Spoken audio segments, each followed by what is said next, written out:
8 Financial Misconceptions. Introduction. Brief note by Robert Kiyosaki. Throughout history, all cultures have guarded their commonly held beliefs with such religious fervor that even attempting to question them was considered heresy. They were so holy that to call them delusions would be, at best, to be an outcast. If we talk about money, then these false beliefs have caused the collapse of more than one government in history. Our culture is no exception. Our convictions are no less holy. They are so ingrained in the mind and so powerful that they can be disastrous if they turn out to be false. It was they who contributed to the emergence of the 2007 crisis to a large extent. When the global financial crisis hit in 2007, many clung to their delusions in search of salvation. Millions of people still wanted to buy their own homes, even though they couldn't afford to pay off their loans. Most cut their spending and saved money while the federal government printed trillions of dollars, thereby destroying the purchasing power of savings. Workers invested more and more money in pension savings programs, although the stock market collapsed, depreciating all savings. University enrollment has skyrocketed, although the unemployment rate has risen to unprecedented heights. What else could be expected from people with such a strong belief in prejudice? The crisis did not force people to question all the delusions that caused it. On the contrary, they continued to cling to the lies and systemic failures that created the problem. Rather than let go of prejudices, they clenched their fists, waiting for the crisis to end and praying that political leaders would solve this global problem and return them to happy days. In fact, it is necessary to understand that the coming decade, 2010 to 2020, will be the most turbulent economic period in history, which will change the picture of the world. Unfortunately, the victims of this impending financial storm will be primarily those who firmly believe in the relics of the past: a secure job, savings, owning a home and savings for retirement. Only a few realize the need to change something. But even they, who do not have sufficient financial education, do not understand what needs to be done and what changes are needed. Rich Dad is always ready to provide people with quality financial knowledge and resources. Our mission is to help you move beyond conventional wisdom about money and acquire modern economic insights that will expose bad counselors and take charge of your financial future. I hope you enjoy this book. Give it to your friends, family, and colleagues to read. Anyone who wants to benefit from the collective knowledge of our team. A comprehensive financial education is the surest path to financial freedom for each individual and society as a whole. Together we can make a difference. Misconception number 1. Get a college degree. University diploma equals success. When I was young, my poor dad constantly convinced me that the path to success was through university. He thought it was easier to get a good job that way. However, although my father was one of the most educated people I knew, he constantly complained about the lack of money and was dissatisfied with his work. At the same time, my rich dad did not go to university, but he was wealthy and prosperous. He said, "Teachers prepare you for employment. If you want to really get rich, don't rely on school." Thus, already at a young age, I realized that equating higher education with success is one of the greatest misconceptions. That is why I put it in the first place. The university does not provide financial knowledge. Because I am critical of our school system, I am often accused of denying the benefits of education. Nothing could be further from the truth. It's just that people consider studying at the university a necessary prerequisite for success, without even thinking about whether this is actually the case. Meanwhile, this truth is refuted at every step. In fact, success does not bring a university degree as such, but financial education, that is, an understanding of how money works and how to make it work for you. Unfortunately, this is not taught in schools. When it comes to money, going to college won't make you smarter. The value of education. All of this is not to say that education does not matter. The basic knowledge acquired at school will be useful in all areas of life. And if you want to become a teacher, a lawyer, a doctor, you, of course, need to go to university. However, in school they won't teach you how money works. Education, especially in America, does not teach people to live by relying on themselves. It trains employees, not bosses. It teaches to work, not to create. That is why we consider it a myth to believe that education is a necessary precondition for success. In fact, rich people use it to keep poor people poor. Different types of intelligence. The worst thing about the school is that it recognizes only one kind of intelligence, book wisdom. If you don't have it, you are quickly labeled a dumbass. This is exactly what happened to me as a child. At school, I was considered underachieving. But I wasn't stupid. I was just bored in class because I was interested in other things. So, for example, no one was able to explain why I need integral calculus. I was simply told to keep quiet and do what was required of me. I was trained for the role of an employee. My rich dad wasn't great at books either, but he was a very smart man.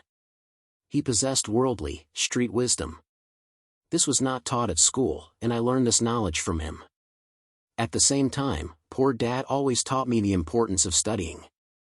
He was very educated, but what did it give him?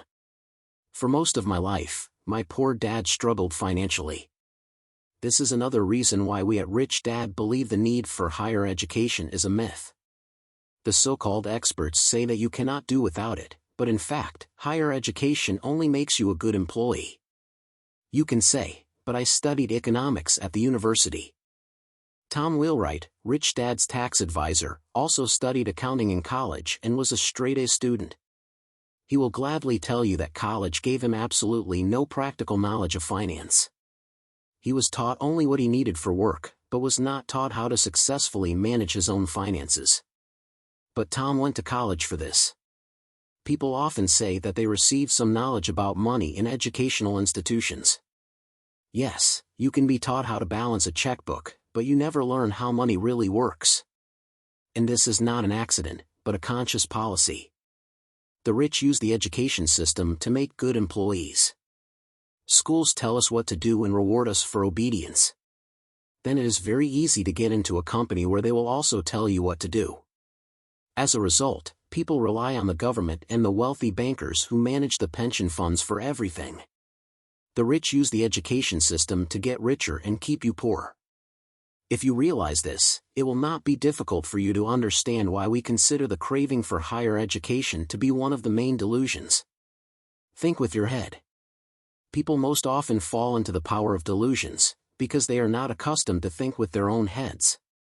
Unfortunately, higher education robs us of the ability to think for ourselves and prevents us from thinking like an entrepreneur, innovator, and investor. It teaches us to be addicted. To succeed, you must learn to speak the language of money. This requires a financial education that opens up a new world for you in which you can achieve success on your own. Unfortunately, this language is not taught in educational institutions. There you are first given basic knowledge, and then taught some special skills that are needed only by employees. Now is the time to learn to think for yourself. Don't get hooked on higher education. Better get on with your financial education today and start your journey to financial freedom. Misconception number 2. Get a good job. We face deception every day. Sometimes it's easy to recognize, such as when we receive get-rich-quick spam emails in exchange for information about our bank accounts. But sometimes the deception is more subtle. From my rich dad, I learned financial tricks to expose liars and scammers and avoid falling into their traps. Unfortunately, without such knowledge, you can easily fall for the hook, especially when it comes to the tricks that rich people use to keep the poor in line. In order not to succumb to deception, you usually need a person who can warn that someone is shamelessly using you for their own purposes, and give advice on how to behave in this situation. The biggest lie: you need a job. My poor dad kept telling me that I needed to go to college to get a good job. For him, a secure workplace was the most important thing in life. He always worked in the sweat of his brow and at the same time constantly experienced a shortage of money. It was work that prevented him from achieving success. My father hunchbacked all his life on others, and periodic salary increases were only enough to compensate for the rise in the cost of living and pay ever-increasing taxes. My rich dad never had a job in the usual sense of the word, but he did have money. He understood that being hired was a scam, so he created jobs himself. Instead of working for others, he worked for himself. Instead of paying high taxes, he used the intricacies of the tax laws to enrich himself. What is the essence of this delusion? The reason we think that getting a job is a delusion is that a job makes you poorer, especially if it pays well, because then you have to pay more taxes. Do you know who pays the lowest taxes? Business owners who hire you. It is especially bad if this delusion is long-term. What is your reward if you work hard and climb the career ladder all your life? In small increases in wages and an even greater increase in taxes. Even worse, if you work for yourself as a highly qualified specialist. In this case, you pay the highest taxes. The only way to avoid this is to become a big business owner or an investor, a person who knows how to make money work for him. Only these people are truly rich. The system is designed to encourage the rich. It gives them the ability to save money while you continue to pay taxes. Tax ploy. If you understand that taxes are a tool to keep you in poverty, then it will become clear to you that this is actually an extension of the number one misconception about higher education. The education system is designed to teach you how to be a good employee and teach you that hard work will lead to success. But in reality you will not succeed, at least not in the current conditions. The government makes tax breaks for those who create jobs, entrepreneurs and owners of large businesses. It wants the private sector to build real estate, start companies, create wealth. The government encourages these aspirations, and in return takes taxes from employees to cover medical and social programs. You can say that entrepreneurs also pay taxes, but in fact, these are just the amounts that would otherwise go to your salary, from which you deduct taxes. False sense of security. Much of the number 2 fallacy about getting a job is based on a sense of personal security. In fact, having a job does not make your life safer or more secure. One need only look at the state of the economy and the data on job losses. In an economy where there are mass layoffs, it is much safer to have your own company where you will be able to lay off people yourself. Small digression. Poor Dad, like most people, was accustomed from birth to the idea that you have to sell your work. Rich Dad abandoned that thought and became an entrepreneur. He made money work for him and was one of those people who enjoy the protection and support of the government. But how do you get among them? The answer is very simple. You need to improve your financial education and start thinking like entrepreneurs, not like employees. You must understand that everything you have been told about the need to get a job is a lie. That way you won't be truly successful. There is another, faster and more efficient way. That is what the rich are trying to hide from you. Misconception number 3. Work hard. People often confuse delusions with deceit. Deception is based on trust in a liar. A person can only deceive you if you believe him. As for the delusions that the rich use to keep the poor poor, they are based on personal beliefs that are very difficult to part with, since they were constantly instilled in us from childhood, when we did not have the opportunity to question them. That's the difference between my poor dad who did everything he was told to do and died poor, and my rich dad who managed to learn how money really works and got rich. This chapter is about one of the biggest and most deeply rooted beliefs, which is that hard work is always rewarded. No need to work hard. My poor dad worked tirelessly all his life. He graduated because he was told it was necessary. He went to work because he was told that he could not do without it. He worked hard because it was expected of him. But as a result, my father experienced financial difficulties throughout his life and was mostly unhappy. As far as being hardworking, my rich dad loved the story that Mark Twain wrote in The Adventures of Tom Sawyer. Tom managed to swindle the neighborhood kids. He was assigned to paint the fence, and he pretended that this work gives him extreme pleasure. As a result, other children not only expressed a desire to work for him, but also paid him. Rich Dad said, "Instead of working hard, I work smart. This means that I convince people not only to work for me, but also to want it. In addition, I put the matter in such a way that the money works for me, and I do not work for the sake of money." Why hard work doesn't work? It would seem that we are talking about a simple mathematical equation: effort expended equals reward. Working at full capacity, you earn more. The more effort, the higher the reward. It seems to be the way it should be.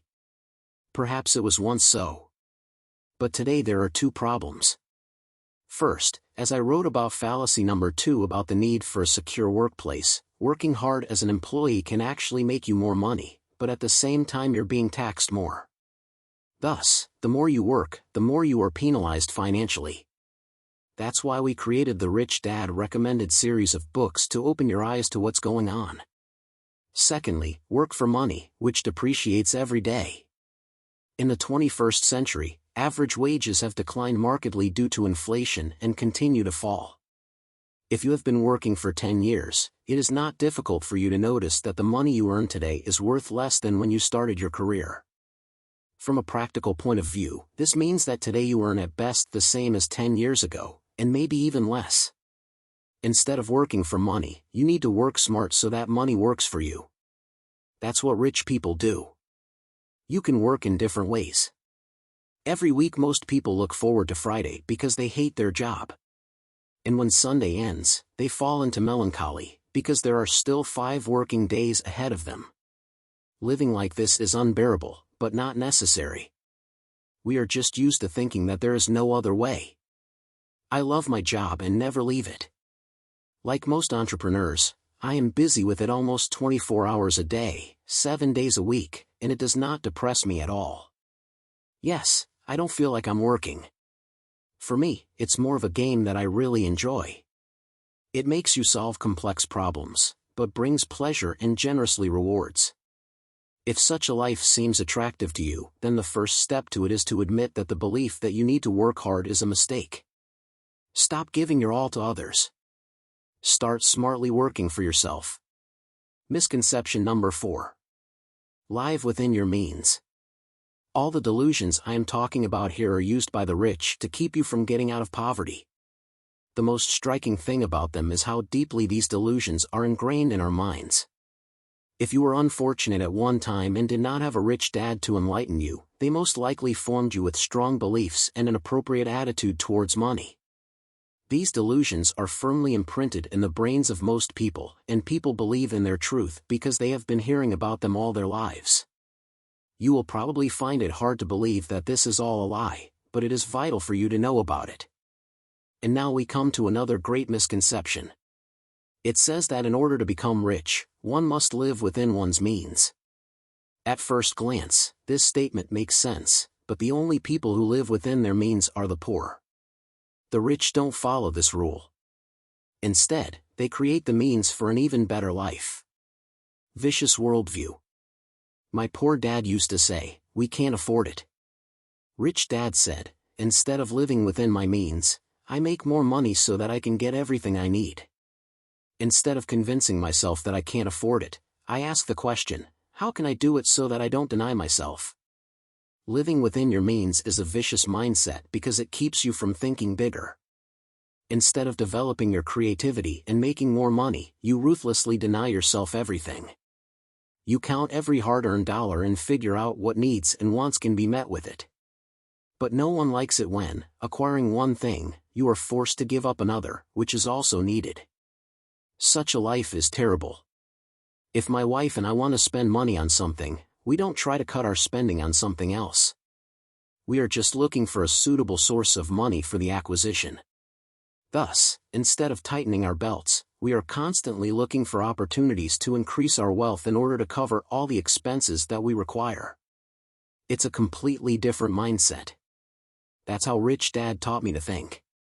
For example, a few years ago I wanted to buy myself a new Bentley. I could have easily paid for it in cash, but I had no desire to reduce my holdings. Instead, I invested in a business that brought me the right amount to buy an expensive new toy.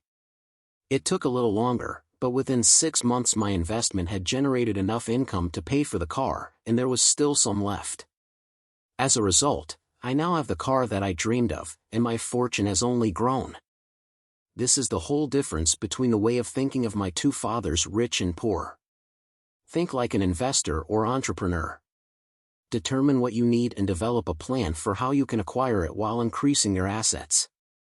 If you live within your means, you will never have the opportunity to expand your assets and you will not be able to get out of want, as you will have to constantly cut back on your needs. Change the way you think. If you want to think like rich people, ask yourself, how can I afford it, rather than telling yourself that you can't afford it. As a result, you will move from a poor man's mindset to a rich man's mindset and be able to break the vicious circle formed by the belief that you must live within your means. Misconception number 5. Save money. All the delusions I'm telling you about come down to one very simple thing: you've been given the wrong idea about money. This is what keeps you from getting rich. The rich use this to become richer themselves and leave the poor in poverty. Unfortunately, this idea is so firmly ingrained in our heads that it is difficult to recognize it as a lie. This chapter is devoted to the topic of monetary savings. Times and money change. What you put aside is what you will have. Save for a rainy day. A nickel saved is the same as earned. These and other similar lessons regarding money are instilled by parents and children from a very early age. Unfortunately, all this is not true. The whole problem is that once such statements really had a basis. Just a couple of generations ago, saving money justified itself. It was possible to save a little from the salary, and by old age a decent amount was accumulated, on which it was possible to live after going on vacation. Your parents and grandfathers did just that, and this system worked. But what worked for them doesn't work in today's economy. To understand this, you need to understand the history of money. In 1971, Richard Nixon ended the gold standard, a system in which every dollar in the American economy was backed by the country's available gold. In doing so, Nixon destabilized the economy by triggering inflation and other mechanisms that affect the purchasing power of the dollar. Before 1971, money was money because it had the value of gold behind it. If you were able to save 10% of your annual income, then you had sufficient retirement savings. After 1971, money became just a medium of exchange whose value fluctuated and which was backed only by the good name and IOUs of the United States. Therefore, today we are witnessing sharp ups and downs in the economy. Real money. Money can be considered only that which retains its value, in contrast to means of payment. When the United States moved away from the gold standard, the US dollar ceased to be money and became a means of payment. Money has a fixed value, while the value of means of payment fluctuates. After 1971, the US dollar lost its value. Today, those who save money are doomed to lose. Why? Because the bank charges interest on your savings, which is below the rate of inflation. In effect, this means that when your money is in the bank, it loses more of its value than it gains in interest. Therefore, the proposal to keep money in banks is obviously a losing option. The dollar you save today will be worth less in a year. If you make the dollar work for you, as entrepreneurs and investors do, then you have a chance to make a profit that exceeds the rate of inflation. You have the opportunity to increase your money, not lose it. Collapse of means of payment. History shows that if money is not backed by any material value such as gold, its days are numbered. How can money maintain its stability if it is a piece of paper, behind which there is only an IOU? This is impossible. Our team firmly believes not in means of payment, but in gold and silver as true values that reflect the value of money. Precious metals have maintained a constant value for thousands of years. Anyone who learns from history can easily see that all unsecured means of payment collapsed. Gold, on the other hand, is permanent. This is real money. How to make money work for you. So, if you don't put your money in the bank, what do you do with it? It is necessary to choose an aggressive course of action so that the money does not lie passively in a deposit account, but works. Why put money in the bank if it depreciates there? After all, you can invest them in assets that will bring profit. Personally, this seems more reasonable to me.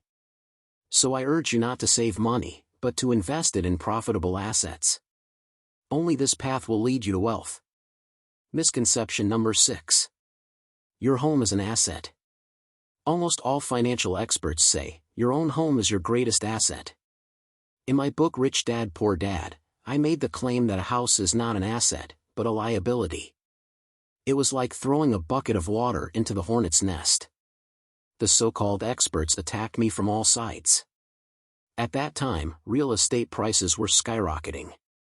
In this situation, I looked like a black sheep. Today, after the biggest real estate crash in U.S. history, no one laughs at me anymore. This chapter is dedicated to one of the biggest misconceptions. Is money coming or going? A financial advisor, real estate agent, and bank clerk unanimously call your home an asset. However, in reality, an asset is something that puts money in your pocket. If you have built a house and are renting it out, then it is an asset. As for the house, even if you have fully paid off the loan for it, in which you yourself live, it cannot be an asset, as it constantly pulls money out of your pocket. Thus, it is a clear liability. This is doubly true if the house has not yet become completely your property.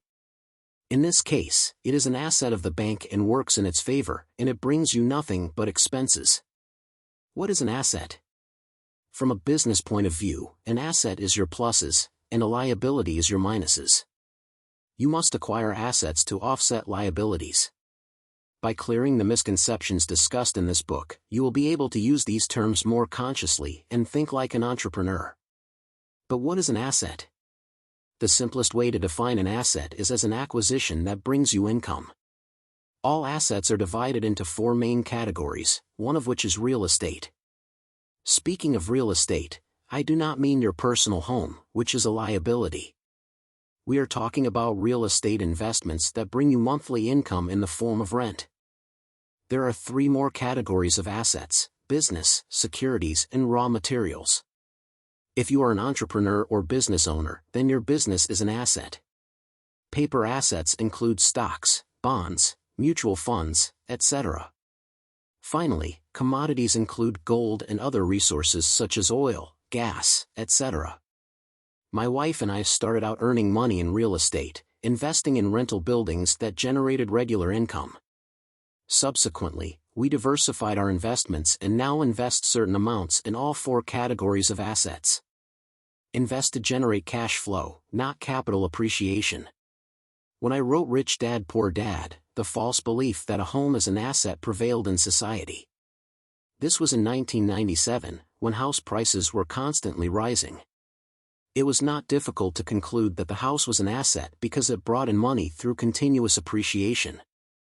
And people fell for this hook, mortgaging their homes to buy cars and televisions, vacation trips, and more. Today, these people are so broke that many of them had to part with their homes due to the inability to pay the loan. Most today no longer argue that a house can be considered an asset. Many Americans went through a fast-paced and very rigorous course in financial education when the real estate market changed drastically. They realized that their own housing is a liability. The difference between poor and rich dads was precisely in financial education. It is not obtained in school classes and not from textbooks. This is simple common sense, expressed in a conscious and effective attitude towards money, and not what the rich are trying to convince you. Instead of investing in assets in anticipation of their appreciation, Rich Dad taught me how to create cash flow and treat asset appreciation as a pleasant surprise. I encourage you to do the same. Misconception number 7. Get out of debt.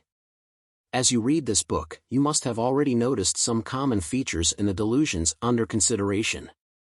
They are based on the same way of thinking. People tend to save, live within their means, and stay out of debt because they are afraid of money. Like other financial misconceptions, the idea that you have to get out of debt as hard as you can to be successful is a lie, and its widespread use is due to people's lack of financial knowledge. They just don't understand what money is, how it works, and how to make it work for them. Are all debts bad? We expose misconceptions because they keep the rich rich and the poor poor. True, this is not easy to do, since ordinary everyday experience suggests that you will not get rich with debts. But this is an erroneous opinion. The rich have debts, usually very large ones. But they also have assets that allow them to cope with the debt burden. Moreover, rich people use debt to become even richer. The difference between the poor and the rich lies in the understanding that debt can be good or bad. Good and bad debts. Bad debt is one that makes you poorer, such as credit card debt, car loans, etc. These debts are used to purchase liabilities. Good debt makes you richer. This could be, for example, a loan to buy profitable real estate or equipment for your business that will generate profit. This type of debt is used to acquire assets. The simplest example of good debt is my real estate investment. Getting a loan from a bank, I buy a house, spending only a small part of the money from my own pocket. Then I rent out this apartment, and it turns out that the tenants pay the debts to the bank for me. In addition to everything else, I also receive income. The same thing happens in business. Good debt pays off on its own. The cash flow from the business not only covers the debts, but also generates additional profits, which can again be turned into good debt to create even more cash flow. We've been taught to view debt as evil, but that's not always fair, especially if you have financial knowledge that helps you figure out if debt is bad. How money works for you. I have a great example of how good debt works. Let's say I have $100,000. Maybe I inherited them or sold something valuable, but the main thing is that they are. I can put that money into a mutual fund, which is a little better than putting it in a savings account at the bank. The income from this will be higher, but not by much. However, if I use that $100,000 as a down payment to buy a $500,000 property, then that would mean I purchased a $500,000 asset for only $100,000. A $400,000 difference is good debt. My wife Kim did the same thing when she made her first investment. She bought a $45,000 home with $5,000 down payment and a $40,000 loan. And then this property began to generate income. The tenants paid their debts and taxes instead of Kim, and she made an additional $25 a month in profits. Not too much, of course, but it was just the beginning. Using the income received, she repeated this operation over and over again. Today, its investments are in the millions, but the essence remains the same. Instead of trying your best to get out of debt, I encourage you to improve your financial education and learn how to make good debt that will work for you. Misconception number 8. Make long-term, diversified investments. All of the fallacies described are rules that the rich have designed specifically for you so that you are still an employee and cannot approach wealth. The reason many people hold these false beliefs is that some of them, in particular the need to save money and be industrious, were justified in the past. By following these rules, you could count on a reward. But today it is not so. As we have seen, getting out of debt, living within your means, and saving keeps your money from working for you.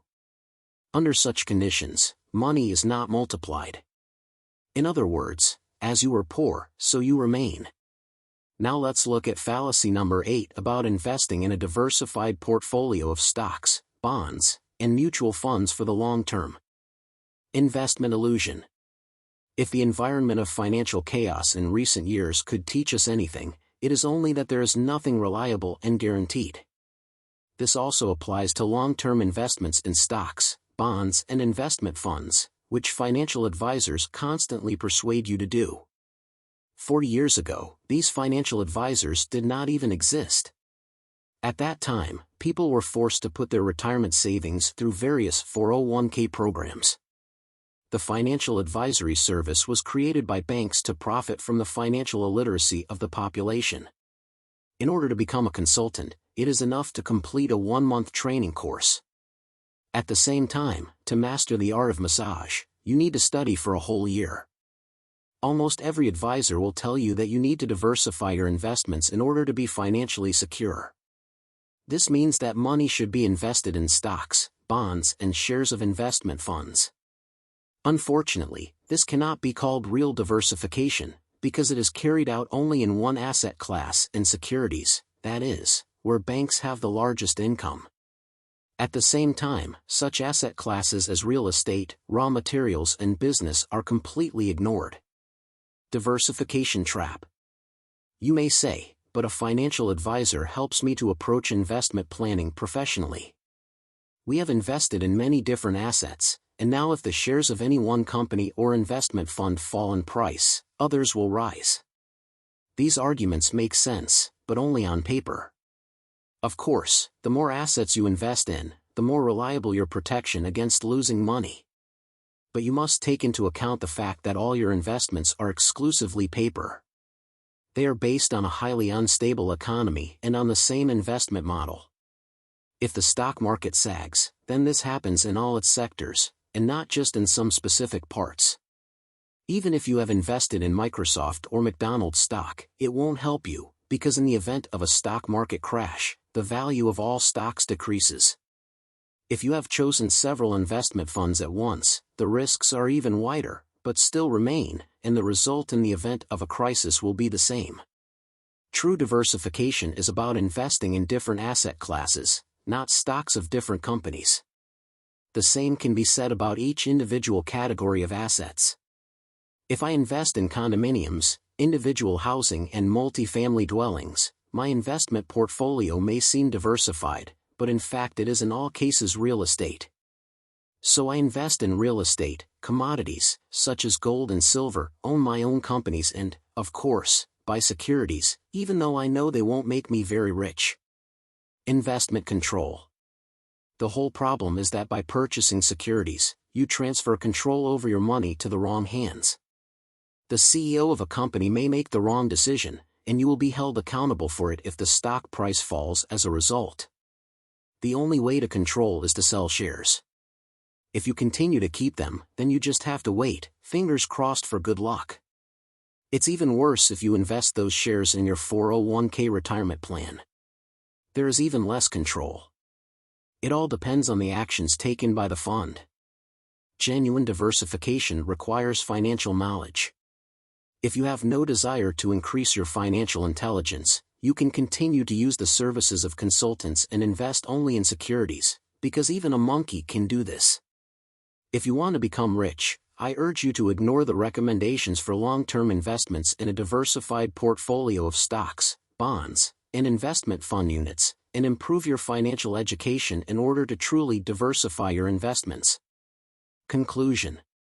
Can we say that we have been brainwashed financially? I think yes. The main reason that prevents people from seeing the truth is that we are trained to mindlessly repeat mantras that prevent us from gaining wealth.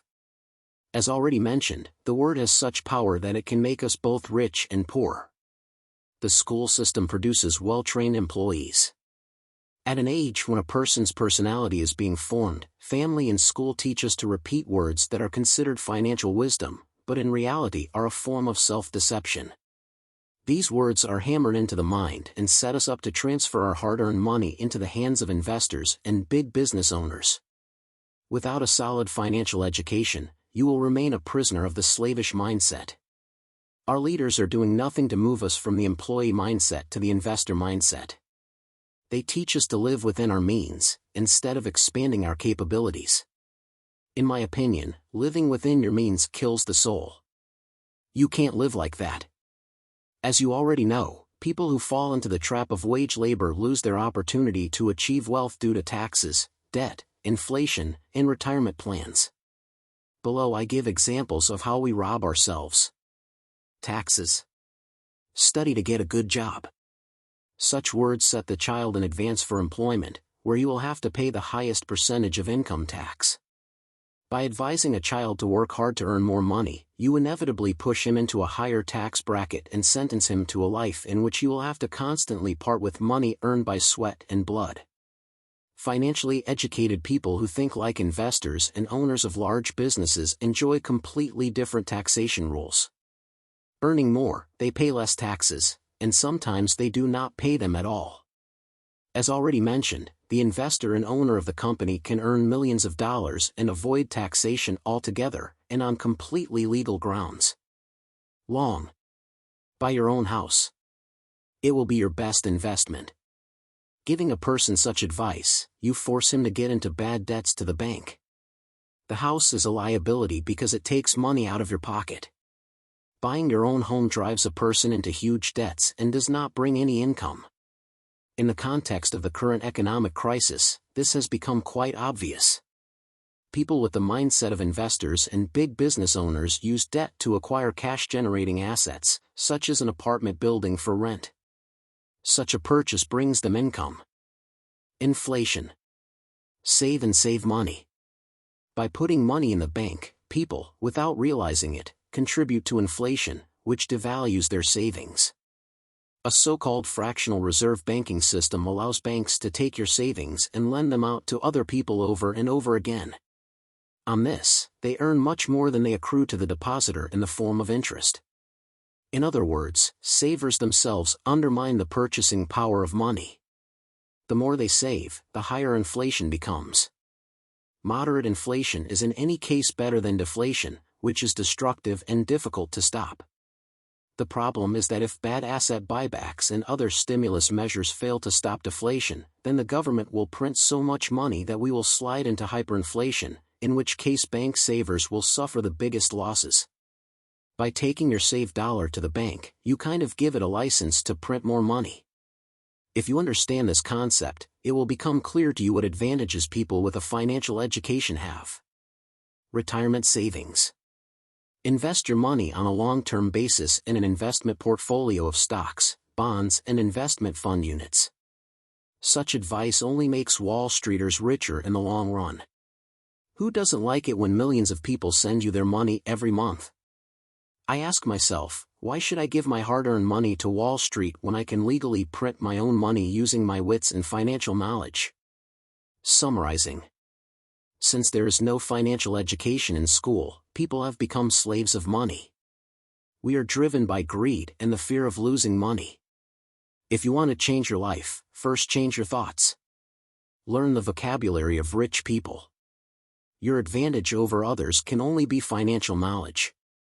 This knowledge is worth its weight in money today. Thank you for your attention to this book. Money Management. Forward. Learn to manage your money. Personal Finance Management Simplified course. What should you do if you find yourself in a hole? Stop digging. Author unknown. Before you can begin your journey to financial freedom, you must first determine exactly how much bad debt you really have. I understand that figuring out how deeply in debt you are is like fixing a bad tooth. You know it's for your own good, but you're afraid of the pain of the procedure. Some people have already given up on it. They know that they are sitting in a deep hole, and do not even try to get out of it. But if you're serious about creating positive cash flow, then you'll have to start with the basics of financial literacy. The checklist below will help get you started. Put the number 1 in front of each question, the answer to which is yes. Do you always pay your bills late? Have you ever hidden this or that account from your legal half? Have you neglected car repairs due to lack of funds? Have you recently bought something that you didn't need and couldn't afford? Do you regularly spend more money than you earn? Have you ever been denied a loan? Do you buy lottery tickets in the hope of getting out of debt? Do you save money for a rainy day? Does your total debt, including mortgage, exceed your rainy day reserve? Add up all the numbers, If the total is 0, that's great. This means that you are already in control of your cash flow. If the score is between 1 and 5, then you may need to consider reducing your bad debts. If you scored between 6 and 9 points, beware. You may be headed for a financial disaster. Chapter 1. Emergency Cash Flow Management Program. If you really want to take control of your cash flow, you need 3 key tools. 1. A financial statement to find out where you are financially. To create a financial statement, use the financial statement form from the Cash Flow 101 game, provided at the end of the book. 2. Personal discipline. 3. A game plan that will get you where you want to go. Do you find it difficult to change your habits? I have no doubt that this is so. It all depends on you, on how much you are burning with the desire to take control of your financial life. Remember that you are not required to complete the above steps. But if you don't, You'll be in the rat race forever and spending your paycheck on bills that will never end. Don't expect to win the lottery. It never ceases to amaze me how many people see this as a reliable way to achieve financial success. Do people have so little self-confidence that the lottery jackpot becomes their only hope? But let's get back to reality. Don't give up on your credit cards, but follow a debt reduction plan. Below are the practical steps to get you started. 1. Pay yourself first. Every time you receive money, pay yourself first. Before you make payments on your car loan, home mortgage, or rent, pay a decent amount of money to yourself and immediately put that money in a separate investment savings account and don't touch it until you're ready to invest it in some way. Otherwise. Note, I have found over the years of teaching that this concept is one of the most difficult to understand. To properly assimilate its essence, a person must completely control his emotions, especially fear. Here's how I explain the concept of pay yourself first and rich dad poor dad. 2. Break bad habits. Our life is a reflection not so much of our education as of our habits. After a group viewing of Arnold Schwarzenegger's Conan the Barbarian, a friend from our group of friends said, "I would like to have a body like Schwarzenegger." Almost everyone else nodded in agreement. "I heard that he was once quite frail and not attractive," added another. "Yes, and I heard it," said a third. They say, trains almost every day." "Yes, of course." "No," said our no pessimist. "I bet he was born that way. And in general, stop talking about Arnold, let's go for a beer." This is a typical example of how habits control our behavior. I remember once asking Rich Dad about the habits of the rich. But he, as usual, did not give me a direct answer, but offered an example. "When does your father pay the bills?" asked Rich Dad. "On the first day of every month," I replied. "Does he have anything left after that?" "Very little," I said. "That is the main reason for his financial difficulties," said Rich Dad. "He has a bad habit. Your father pays everyone else first, and only then himself if he has something left." "Usually he has nothing left," I replied. "But he has to pay the bills, doesn't he? Or are you saying you shouldn't?" "Of course I don't," said Rich Dad. "I also believe that bills should be paid on time. I just pay myself first. Before I pay the government. What if you don't have enough money for everything?" I was surprised. "What are you doing then?" "The same," said Rich Dad. "I still cry to myself first. Even if I don't have enough money. The asset column is much more important to me than the state." "Won't they come and punish you?" I asked. "They will come if I don't pay," Rich Dad replied. "Look, I'm not telling you not to pay at all. I just said I pay myself first, even if I don't have enough money." "But how can this be done?" "The question is not how to do it, but what it is for," replied Rich Dad. "Okay, what for?" "For motivation," he replied. "Who do you think will complain louder if he doesn't get the money, me or my creditors?" "Of course, creditors," I replied. "You won't say anything to yourself if you don't get the money.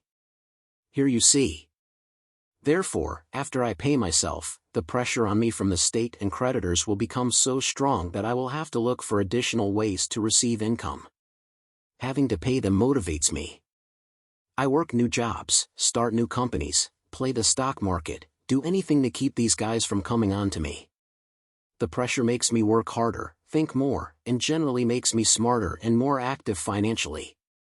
If I paid myself last, I wouldn't feel any pressure from them, but I wouldn't have the money."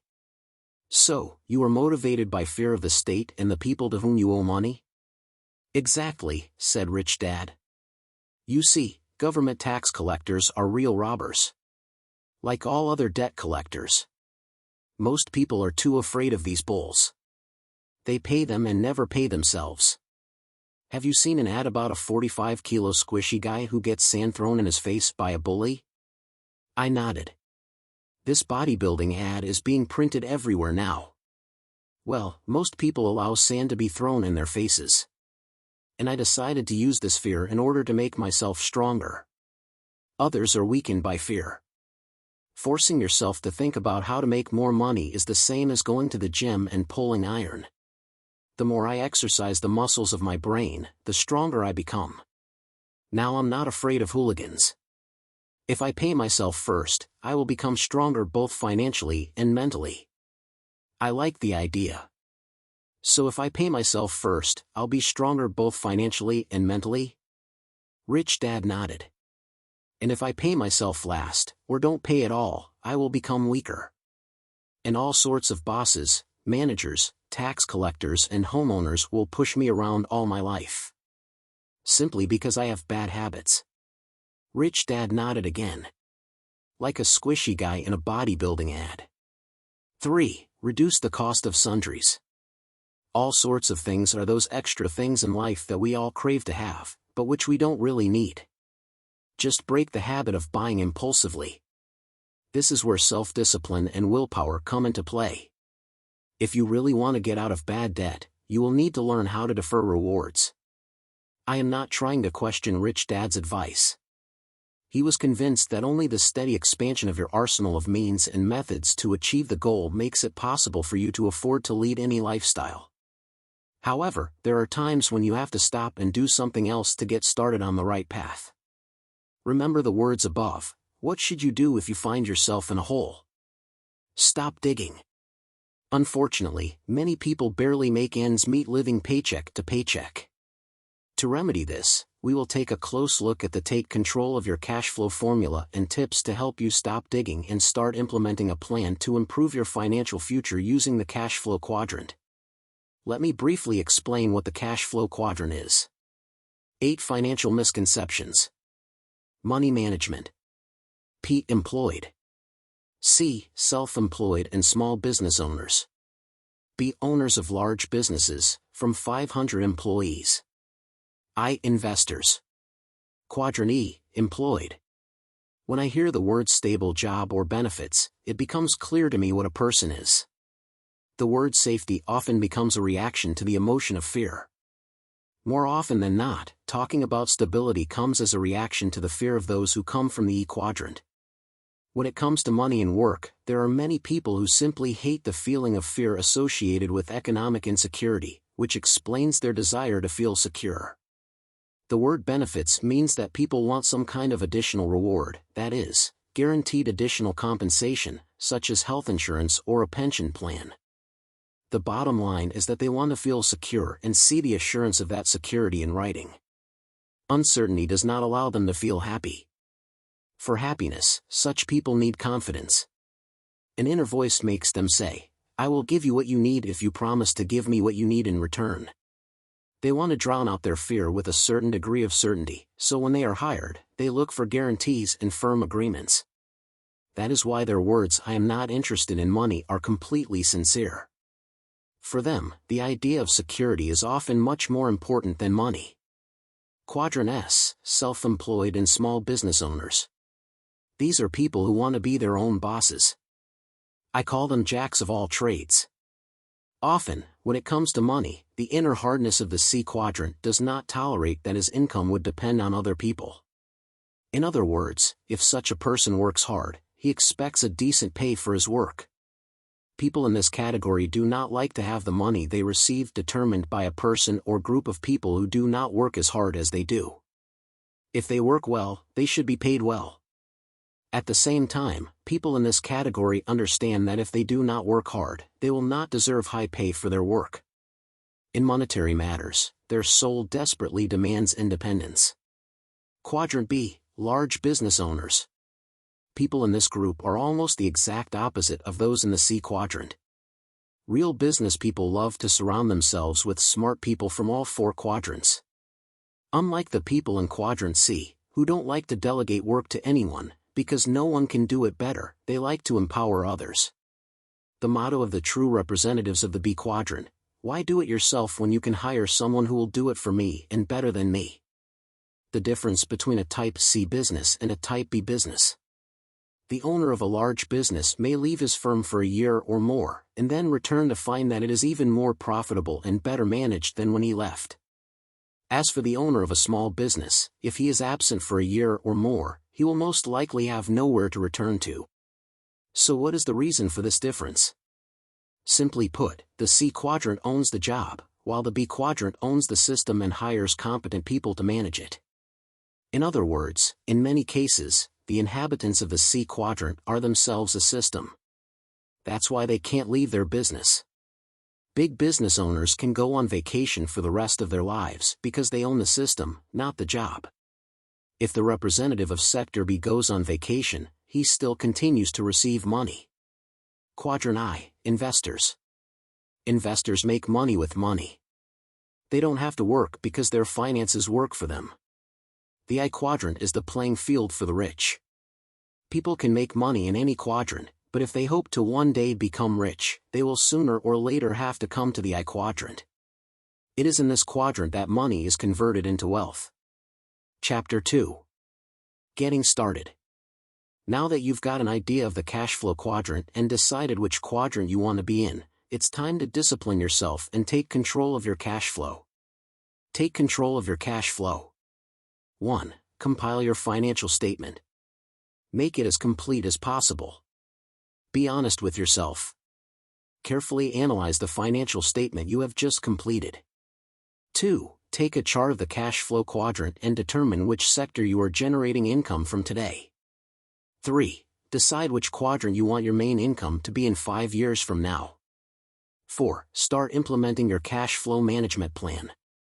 Pay yourself first. Set aside a certain percentage of every paycheck or every cash receipt from other sources. Deposit this money into a separate investment savings account. Never withdraw money from this account until you are ready to invest it. Congratulate yourself. You have just started managing your cash flow. Focus on reducing your personal debt. Below are some easy-to-apply tips for reducing and eliminating your personal debt. Tip number 1. If you have credit cards with outstanding balances, keep only 1 or 2 of them in your wallet. Put the rest of the cards away, preferably in a safe or in a deposit box. You must now pay all new charges on these cards in full by the end of each month. Don't make new long-term bad debts. Tip number 2. Earn an extra $150 to $200 every month. Now that your level of financial literacy is constantly growing, this should be relatively easy. If you can't add an extra $150 to $200 a month to your income, then your chances of achieving financial freedom may be slim. Tip number 3. Use that $150 to $200 for monthly payments on only one of your credit cards. You will now pay the minimum on it plus an additional $150 to $200. For all other credit cards, pay only the minimum. Often people try to put a little extra money into all their credit cards each month, but somehow these cards never get paid off in full. Tip number 4. Once your first card is fully paid off, start depositing the total amount you paid on that card into your next credit card account. You will now pay the minimum on the second card plus the total monthly payments you paid on the first card. Continue this process to pay off all credit card debt and personal loans. After paying off each debt, add the full amount that was paid on it to the minimum payment on the next debt. After paying off each debt, the amount of monthly payments on the next debt will increase. Tip number 5. When all your loans and other bad debts are paid off, keep doing the same with your car loan and mortgage. If you follow this procedure, you will be amazed at how much less time it takes to get completely out of debt. Most people will be able to get rid of them in 5 to 7 years. Tip number 6. Now that you're completely debt-free, take the monthly amount you paid on your last debt and use that money to invest. Build your asset column. As you can see, everything is very simple. Other tips to help you take control of your finances. Start paying all your bills on time to avoid late fees. Find a credit card with the lowest interest rate, no annual fees, and no bank-to-bank transfer fees. You can then consider consolidating your other credit card debt on that card, allowing you to pay less interest and fees. Stop using ATMs that charge you for transactions. It's like paying to use your own money. You may need a clamp on your spending habits. Get into the habit of paying with cash or a debit card. Use your credit card only when absolutely necessary. Wean yourself off impulse buying. Use willpower to say no. Shop at wholesale and discount stores. Be respectful of your budget. If you've already eaten your $200 food limit, skip the potato chips and ice cream. You will be healthier. Buy drugs at discount pharmacies. Look for a part-time job or some other way to earn extra income. Reduce the temperature in your house by a couple of degrees. Turn out a few light bulbs to save on your electricity bill. Take all possible measures for the energy efficiency of your home. Check your insurance policies. See if you can find any comparable policies for the same price. Raise your deductible to lower your monthly payments. In short, start developing the habit of watching how you spend your dollars on small things. Do a thorough check every week to find out how much money you can save by not buying expensive shampoos or eating out at a restaurant. Let's say you save $30 to $40 a week on this. In a month it will run over $100, in a year it will be about $1,200, which is a decent amount that you can use to pay for credit cards. Your goal should be to get out of bad debt as quickly as possible, after which you can hope for a better future and think like a rich person. Then you will start buying or creating assets that will generate passive income to pay your phone and electricity bills, insurance policies, and more. This is the essence of Rich Dad's philosophy, to increase your means to live the lifestyle you choose. Chapter 3. Secured and unsecured debts. There are two types of debt, secured and unsecured. A secured debt is a debt whose repayment is guaranteed by collateral. Typical examples of such debt would be a home mortgage or a car loan. Unsecured debt has no guarantee of return. This type of debt typically includes credit card bills, personal loans, and medical bills. First of all, you need to try to get rid of unsecured debts. In Rich Dad's system, unsecured debt is clearly bad debt, and the sooner you get rid of it, the better you can control your finances. This means that you need to pay off your credit card debt as soon as possible, along with any other outstanding debt you may have. Let's take a closer look at credit cards. Bezalike, they are very comfortable. There really is no reason to give up on them if you are fully aware of how they can lead to serious financial problems. For example, many credit cards charge an annual fee just so you can keep using them. On top of this annual fee, of course, there is an annual interest rate charged on any money you owe. Take a look at your credit cards. For some of them, these rates go up to 20 or 25%. You will spend a fortune trying to pay off these cards if you only pay the monthly minimum installment. Get in the habit of paying off new credit card purchases in full by the end of each month. But the best news is that people who have the willpower to take these simple steps can, within a few years, be financially sound and free of the bulk of bad debt. In your current financial situation, this may seem unrealistic to you, but trust me, these measures will certainly work. Chapter 4. The main work ahead. By getting rid of bad habits and debt, you will learn the basics of managing your money and thereby prepare for the journey leading to financial freedom. Without taking this step, you will not be able to start getting a real education. Your next step is financial education. Once you get it and understand how debt works, your job will be to get as deep into debt as possible. What? You exclaim in bewilderment. Going into debt after I worked so hard to get rid of them? Yes, but you got rid of bad debt. And now, to become rich, you will need to use good debt. I understand that this is hard to fit in my head, but listen to me to the end. When I was very young and green, Rich Dad taught me one of my most valuable financial lessons, the difference between good debt and bad debt. Its essence is that debts themselves, like almost all things in this world, are not something bad. They become bad because we misuse them. This is how Rich Dad explained the concept: the same things can be both good and bad. It all depends on how you use them. For example, medicines can be good if they are prescribed by a doctor and taken according to his recommendations. But they can also be bad if you take them in excessive doses. A gun can be good if you follow the rules of safe handling and use it for shooting sports or protecting your family. But it can be bad if bad people use it to commit crimes. Debt can be good too if you have financial intelligence and use it to generate positive cash flow. but they can be bad if you lack financial intelligence and use them to acquire liabilities. All things in the world can be both good and bad. It all depends on how you use them. When they say that certain things are inherently bad, people say it out of fear and ignorance, or to take advantage of someone else's fear or ignorance. When so-called financial experts claim that debt is bad, they are manipulating people's fear and ignorance and perhaps flaunting their own fear and ignorance. Many of these experts know the difference between good and bad debt. But they withhold this information from their clients because it is much easier, and more profitable, for them to preach conventional wisdom that encourages you to follow the beaten path, go to school, get a good job, save money, buy a house and invest in a diversified portfolio of stocks, bonds and shares of mutual funds.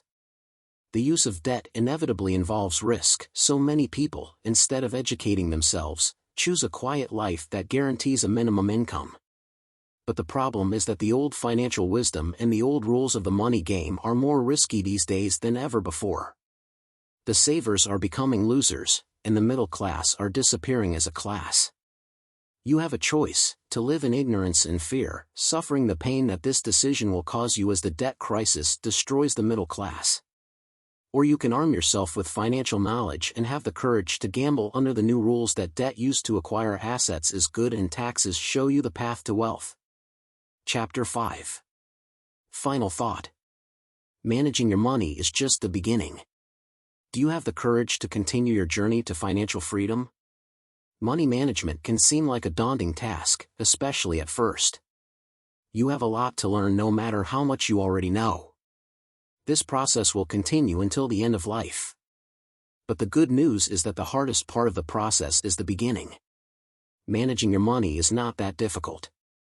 You just need to get down to business.